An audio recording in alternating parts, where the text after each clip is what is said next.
Jadi Salma Salsabil itu batal tampil di Prambanan Jazz dan itu sudah dikonfirmasi sama manajernya karena kondisi kesehatan Salma yang harus beristirahat beberapa bulan dan sementara harus hiatus dari panggung musik. Ini sekaligus menjawab kenapa Salma tidak hadir di Grand Final Indonesian Idol Season 13. Lalu di postingan itu ramai yang komen dan alhamdulillah sebagian besarnya memberikan doa, ucapan yang baik-baik untuk Salma. Walaupun masih ada segelintir yang nyari-nyari kesempatan menggiring opini sana-sini, menebak-nebak dan lain sebagainya. Gua terus terang belum mendapatkan informasi yang pasti terkait kondisi Salma, karena banyak juga yang nanya ke gua lewat DM.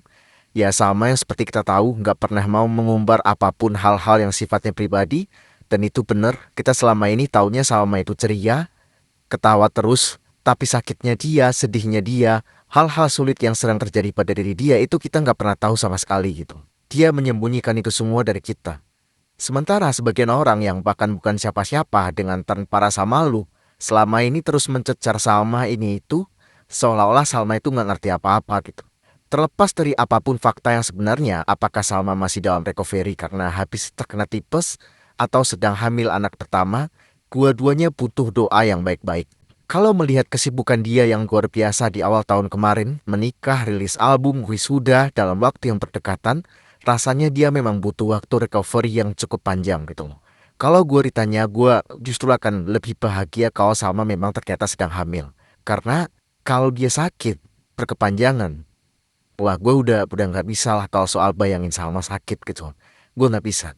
Melihat bagaimana dia selalu berusaha keras memberikan performa terbaik dia selama ini, dan apa yang dia terima selama ini, betapa gaduhnya isi komentar-komentar, isi DM-DM dia, yang sangat mengerikan itu, sebelum kisah berharap pada timur itu akhirnya terungkap. Jadi untuk bayangin itu gue nggak bisa gitu.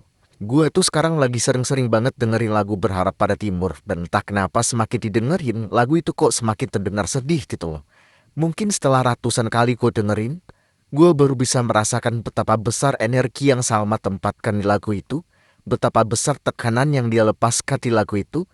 Gue udah sering dengerin lagu-lagu yang punya histori yang panjang di baliknya, ya air mata, pengorbanan, kesabaran, putus asa, dan sebagainya gitu. Dan gue mendapatkan rasa yang sama di lagu ini. Dinamikanya yang naik turun, alur musiknya, perubahan tempo, dan lain-lain. Ini lagu yang sangat sesuatu kalau menurut gue. Satu hal yang bikin gue terharu adalah Salma itu nggak pernah membela dirinya. Nggak pernah sama sekali. Apapun kata orang, terlepas apakah itu benar atau fitnah. Padahal kita tahu dari zaman idol dia itu sering dibilang punya kesabaran setipis tisu. Itu pun dibagi 7. Tapi yang kita lihat pada faktanya, dia punya kelapangan hati yang saking lapangnya itu cukup untuk menampung amarah banyak orang gitu. Dan kalau kalian perhatikan, kerendahan hati Salma itu luar biasa. Bahkan dia hanya bisa sombong dalam konteks percanda ruang gitu loh. Tapi hebatnya, dan gue yakin ini menunjukkan bagaimana kuasa Tuhan itu bekerja. Semakin dia digoreng-goreng, difitnah ini itu, semakin banyak prestasinya. Dan selalu seperti itu. Salah satu musuh terbesar Salma adalah ekspektasi. Ini yang mungkin dia paling berhati-hati ya. Di satu sisi dia ngerti orang-orang yang berekspektasi terlalu tinggi ini berangkat dari rasa pengidolaan yang sangat besar. Tapi di sisi yang lain, dia tahu bahwa dia manusia yang bisa dan pasti bisa bikin orang-orang kecewa. Dan itu situasi yang sulit untuk merasa aman dan nyaman dalam kondisi itu gitu loh. Makanya kenapa Salma itu lebih nyaman ada di station head yang eksklusif gitu, yang gak semua orang bisa masuk gitu. Karena membuka sosial media berarti membaca pesan-pesan berbahaya.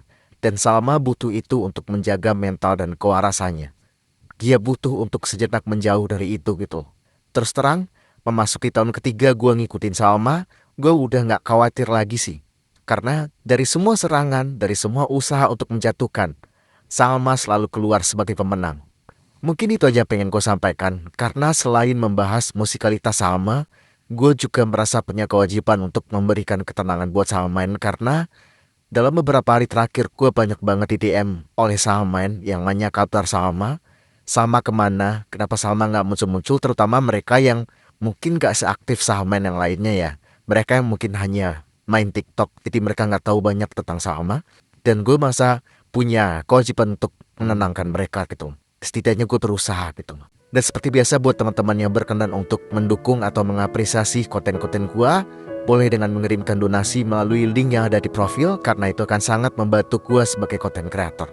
Sekian dari gue dan doakan Salma cepat kembali. Cantik putu cahaya